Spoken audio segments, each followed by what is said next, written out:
Chapter 47. Vikram. The pain and the betrayal had left him in a fog he could not rise from. All his hard work, his years of sacrifice for the Empire, the wars he had fought, the pacts and alliances he had made, the regency he had been granted, the wife he'd wed, the children he'd burned, all of it gone. A door clicked open. For a moment the men who entered were in shadow. He heard their booted footsteps. With difficulty he raised his head and watched them approach.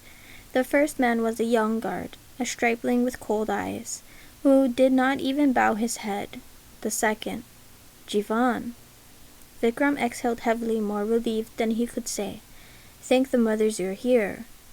Jivan closed the door quietly behind him. He was not wearing Parijatvipa's colors. No pure white, no gold. His tunic was plain and dark.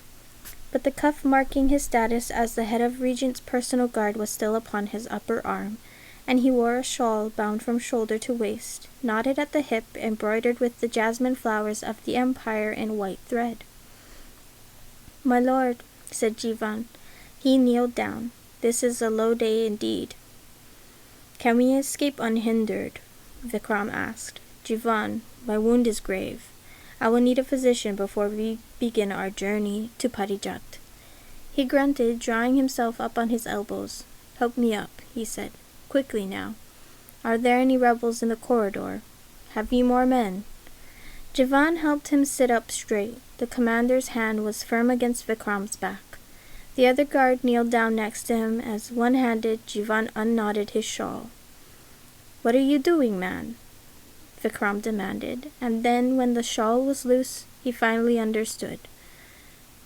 Ah, said the young guard, pressing a hand to Vikram's chest. "Stay still, my lord." "You work for her," he whispered. The commander of his personal guard, the man who had kept him alive all these years, protected him at his most vulnerable. How could it be? "You work for my monster of a wife, my—" "Don't say it, my lord," Jivan said calmly, gripping him hard to hold him steady. "Ill words are beneath you."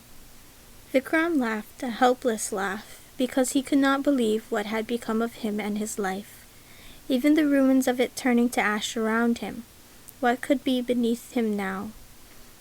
"Lady Bhumika's health does not allow her to do what is necessary," said the soldier who'd served him so long gruffly. "And besides, that's what I'm here for.